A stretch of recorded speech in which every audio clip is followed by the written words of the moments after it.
మొట్టమొదటిసారిగా నాసా అక్షరాల సూర్యునిలోకి ప్రవేశించి పూర్తిగా మనసును హత్తుకునే చిత్రాలను తీసింది. నాసా సూర్యుని లోతుల్లోని కొన్ని చిత్రాలను అధ్యయనం చేస్తున్నప్పుడు సూర్యుని ఉపరితలంపై 3 నిర్మాణాలను చూడడం జరిగింది. మొదట మనకి కనిపిస్తున్న చిత్రంలో సూర్యునిపై వర్షం పడుతున్నట్టుగా ఉంది. దీనిలో కరుగుతున్న వేడి ప్లాస్మా ఆకాశం నుంచి కురుస్తుంది. మరొక దానిలో కొన్ని విచిత్రమైన గడ్డలాంటి నిర్మాణాలను చూశారు. ఈ నిర్మాణాలు విచిత్రంగా ఎవరెస్ట్ పర్వతం కంటే పెద్దగా ఉన్నాయి. చివరిగా సూర్యుని ఉపరితలంపై రాజస్థాన్ మరియు మధ్యప్రదేశ్ల ఉమ్మడి ప్రాంతంలో ఉండేలాగా పెద్ద బుడగలు పుట్టుకొచ్చే ఉపరితలంపై కొన్ని పగుళ్లు ఉన్నాయని కూడా గమనించారు. అసలు సూర్యునిలో ఏం జరుగుతుంది? సూర్యునిపై ఇదంతా సాధారణమేనా? ఒకవేళ సాధారణమే అయితే శాస్త్రవేత్తలు ఎందుకు ఆందోళన చెందుతున్నారు? నాసా కనుగొన్న ఈ చిత్రాలు చాలా దూరం నుంచి దాని సోలార్ డైనమిక్స్ అబ్జర్వేటరీల ద్వారా తీయబడ్డాయి. సూర్యుణ్ణి ఈ స్థానం నుంచి తీసేస్తే అలాంటి ఫోటోలు తీయడం సాధ్యమవుతుంది. నాసా ఇంత క్లిష్టమైన పనిని ఎలా పూర్తి చేయగలిగింది? సూర్యుని గురించి మనకున్న అవగాహన అంతా ఉట్టిదేనా? అంత దగ్గర నుంచి సూర్యుని చిత్రాలు తీయడం అసలు సాధ్యమేనా? నాసా సూర్యుని యొక్క తాజా చిత్రాలను విడతల వారీగా డీకోడ్ చేసింది. వాటి మధ్య సంబంధాన్ని కలపడానికి ప్రయత్నం చేసింది. వాస్తవానికి సూర్యుని చుట్టూ ఉన్న వాతావరణంలో, దాని పరిసరాల్లో కొన్ని దృగ్విషయాలు ఉన్నాయని శాస్త్రవేత్తలకు తెలుసు. అవి భవిష్యత్తులో భూమికి భారీ నష్టాన్ని కలిగించవచ్చు.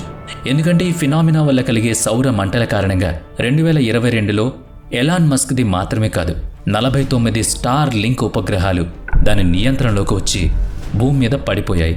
2023లో 1 బిలియన్ హైడ్రోజన్ బాంబుల శక్తివంతమైన సౌర మంటల్లోని కొన్ని భాగాలు ఉత్తర అమెరికాలో పడిపోయాయి. దాని కారణంగా అక్కడ అన్ని కమ్యూనికేషన్లు కట్ అయ్యాయి. ఫలితంగా ఉత్తర అమెరికా ఖండంలో ఎక్కువ భాగం బ్లాక్అవుట్ అయింది. నిజానికి 1580 నుంచి నేటి వరకు మొత్తం 33 సార్లు అటువంటి సౌర మంటలు భూమిపై పడడం జరిగింది. దీనివల్ల భూమి, దాని మీద ఉన్న సాంకేతికత భారీ నష్టాన్ని చూశాయి. భవిష్యత్తులో అలాంటి జరగకుండా నివారించేందుకు నాసా మరియు ఏఎస్ఏ సూర్యునికి దగ్గరగా వెళ్లి అధ్యయనం చేయడాన్ని నిర్ణయించుకున్నాయి. అక్కడ జరుగుతున్న కార్యకలాపాలను వివరంగా అధ్యయనం చేయొచ్చు. అందువల్ల 2 స్పేస్ ఏజెన్సీలు కలిసి మిషన్ను ప్రారంభించాయి. ఈ మిషన్ యొక్క ప్రధాన లక్ష్యం సూర్యుని యొక్క వివిధ విద్యుదయస్కాంత తరంగ దైర్ఘ్యాలను అధ్యయనం చేయడం.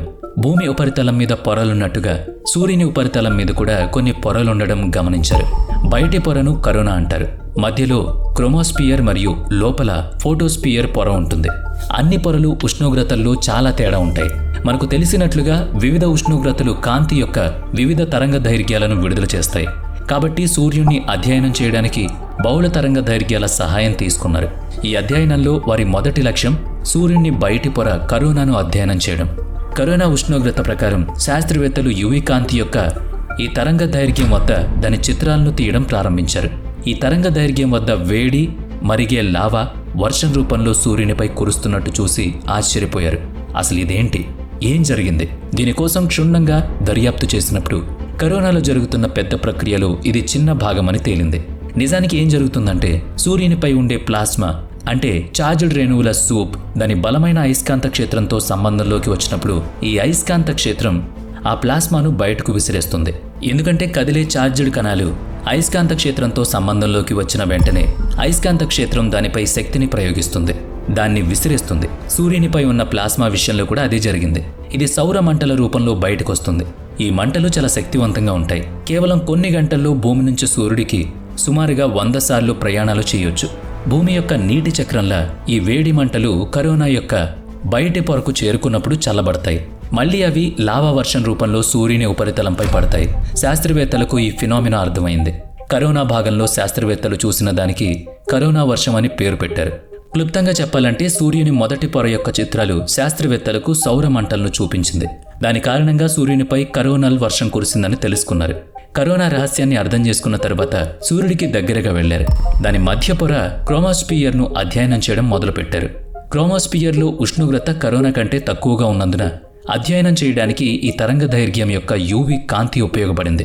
ఈ తరంగ దైర్ఘ్యంలో ఫోటోలు తీశారు. ఇక్కడ కూడా కొన్ని షాకింగ్ విషయాలు బయటపడ్డాయి. సూర్యుని క్రోమోస్పియర్ కొంచెం కూడా సాదాసీదాగా లేదు. విచిత్రంగా ప్రతి 5 నిమిషాలకు ఎవరెస్ట్ పర్వతం వంటి నిర్మాణాలు గడ్డి కొన అంత ఎత్తులో ఏర్పడుతున్నాయి. ఈ నిర్మాణాలు ధ్వని వేగంతో 60 రెట్లు వేగంతో సూర్యుని బయట పొరలు దానిలోని విసిరివేయబడుతున్నాయి. సాధారణంగా సూర్యుని భూమధ్య రేఖ దాని ధృవాల ముందు ఒక భ్రమణాన్ని పూర్తి చేస్తుంది. దీని వలన దాని అయస్కాంత క్షేత్రం రబ్బర్ బ్యాండ్ లాగా వక్రీకరించబడింది, చిక్కుకుపోతుంది. ఉపరితలంపై చిన్న చిన్న లూప్లను చేస్తుంది. ఈ లూప్లు మళ్లీ చిక్కుకోబడినప్పుడు క్రోమోస్పియర్ షాక్ వేవ్లను సృష్టిస్తుంది. దాని కారణంగా అక్కడ గడ్డి వంటి పదునైన నిర్మాణాలు ఏర్పడతాయి. ఒక్క మాటలో చెప్పాలంటే ఊఫర్పై నీరు ఉంచినట్టు అవుతుంది. ఇక తర్వాత పొర ఫోటోస్పియర్. దీనికోసం శాస్త్రవేత్తలు మరొక కాంతి తరంగ దైర్ఘ్యాన్ని మార్చారు. ఎందుకంటే 5000 డిగ్రీల సెల్సియస్ హాట్ ఫోటోస్పియర్ ప్రకాశవంతంగా కనిపించే తరంగ దైర్ఘ్యంలో కనిపిస్తుంది. ఈ ఫిల్టర్తో సూర్యుని ఫోటోస్పియర్ను మార్చినప్పుడు దాని ఉపరితలం యొక్క ఫోటోలు చాలా పగుళ్లు కనిపించాయి. ఈ పగుళ్ల అర్థం ఏంటి? సూర్యుని ఉపరితలంపై ఎందుకు ఏర్పడుతున్నాయి, తర్వాత అవి ఎంత పెద్దగా ఉన్నాయని కూడా చూపించింది. ఈ తరంగ దైర్ఘ్యంపై ఫోటోలను చూసినప్పుడు ఆ చిత్రాలు స్పష్టంగా రావడం లేదని తెలుసుకున్నారు. ఈ పగుళ్లు పిక్సెల్స్ అని భావించారు. దాన్ని జామ్ చేశారు. అప్పుడు అవి నిజానికి సూర్యుని కోణాలు అని గమనించారు. పొడుగ్గా ఉన్న వాటికి సూర్యకిరణాలు అని పేరు పెట్టారు. ఈ సోలార్ గ్రాన్యూల్స్లో అత్యంత వింతైన విషయం ఏంటో తెలుసా? ఈ పిక్సెల్స్ చిన్నగా కనిపించే కణితలు, కానీ యుఎస్లోని అతిపెద్ద రాష్ట్రమైన టెక్సాస్ కంటే పెద్దవి. దీని ద్వారా పాంజియా వంటి మన సూపర్ ఖండాలు ఏర్పడతాయి. నిజానికి మన భూమి యొక్క ఉపరితలం కింద ఉష్ణోగ్రతలోని వ్యత్యాసం వేడి లావా కోర్ దగ్గర పైకి వచ్చేలా చేస్తుంది. చల్లబడిన లావా తగ్గుతుంది. అదేవిధంగా సూర్యుని కోర్ దగ్గర వేడి ప్లాస్మా కూడా వస్తుంది. పైన చల్లబడిన ప్లాస్మా కుదురుకోవడం ప్రారంభమవుతుంది. మనం పైనుంచి చూసినప్పుడు లావా బుడగలుగా కనిపిస్తుంది, మరియు సమీపంలోని 2 బుడగల మధ్య లైన్ క్రాస్ లాగా కనిపిస్తుంది. ఈ ఫోటోను జూమ్ చేసి చూసినప్పుడు కొన్ని నల్ల మచ్చలు స్పష్టంగా కనిపిస్తాయి. అవి సౌర కణితలలాగా కనిపించవు. అవి సూర్యుని అయస్కాంత క్షేత్రం క్రోమోస్పియర్లు గడ్డి వంటి నిర్మాణాలను ఏర్పరుస్తాయి. అయస్కాంత క్షేత్రం ఫోటోస్పియర్లు ఈ మచ్చలను ఏర్పరుస్తుంది. ఎందుకంటే ముందుగా చెప్పినట్లు సూర్యుని అయస్కాంత క్షేత్రం రబ్బర్ బ్యాండ్ లాగా ట్విస్ట్ చేయబడింది. దాని ఉపరితలంపై చిన్న లూప్లు కూడా ఏర్పడతాయి. ఇక భూమి నుంచి సూర్యుని చిత్రాన్ని తీసినప్పుడు ఒక విచిత్రమైన నల్లని మచ్చ కనబడుతుంది. సూర్యోదయం లేదా సూర్యాస్తమయం సమయంలో మనం భూమి నుంచి చూస్తే సూర్యుని యొక్క మృదువైన ఉపరితలం ఫోటోస్పియర్ మొత్తం మీద సూర్యుని పొరలను అధ్యయనం చేయడం ద్వారా సూర్యునిలో జరుగుతున్న కార్యకలాపాల యొక్క పూర్తి సమాచారాన్ని తెలియపరచొచ్చు. అందుకే నాసా, ఇస్రో వంటి అంతరిక్ష పరిశోధనా సంస్థలు దీనిపై దృష్టి సారించాయి. సూర్యునితో అంత వింత ఏమీ జరగదని కూడా తెలుసుకున్నారు. కానీ కొన్ని విషయాలకు శాస్త్రవేత్తలు సమాధానం చెప్పాలి. ఉదాహరణకు సూర్యునిలో ప్రతిదీ సాధారణంగా జరిగితే ఇస్రోతో సహా అన్ని అంతరిక్ష సంస్థలు గత 20 ఏళ్లలో 10 సోలార్ మిషన్లను ఎందుకు పంపాయి?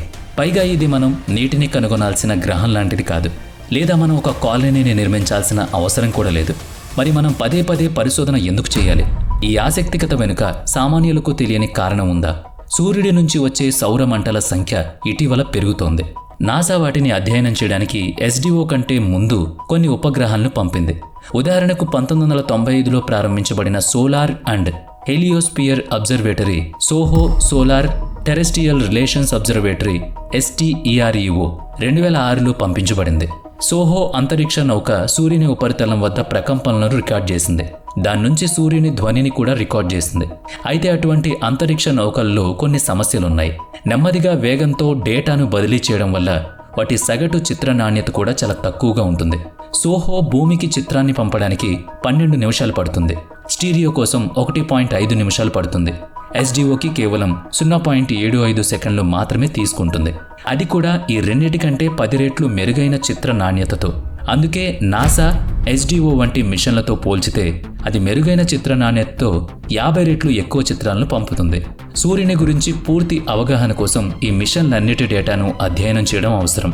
అందుకే శాస్త్రవేత్తలు అక్కడికి ఎంత ఎక్కువ ఉపగ్రహాలను పంపించగలిగితే అంత మంచిది. నిజానికి దీన్ని దృష్టిలో ఉంచుకుని సూర్యుని అధ్యయనం చేసేందుకు ఇస్రో ఇటీవల ఒక ఉపగ్రహాన్ని కూడా ప్రయోగించింది. దీని పేరు ఆదిత్య L1. ఇది నాసా యొక్క పార్కర్ సోలార్ ప్రోబ్. అది సూర్యుడు, భూమి మధ్య ఒకే బిందువు వద్ద నిలిపివేయబడినప్పటికీ మెరుగైన సమాచారాన్ని అందిస్తుంది. అయితే ఇవన్నీ సాధ్యం చేయడం అంత సులభం కాదు సుమా. దీని వెనుక ఎలాంటి సాంకేతికతలు ఉపయోగించారు, అంతరిక్షంలో వస్తువును ఎలా సస్పెండ్ చేయొచ్చు, ఇవన్నీ మరొక మిషన్ ద్వారా ఇస్రో మన ముందుకు తీసుకురాబోతోంది. So wait and see. Video నచ్చితే లైక్ చేయండి, షేర్ చేయండి. ఇప్పటి వరకు మన ఛానల్ని సబ్స్క్రైబ్ చేయనట్లయితే ఇప్పుడే సబ్స్క్రైబ్ చేసుకుని పక్కనే ఉన్న బెల్ ఐకాన్పై క్లిక్ చేయండి. నెక్స్ట్ వీడియోలో మళ్ళీ కలుద్దాం. Thanks for watching.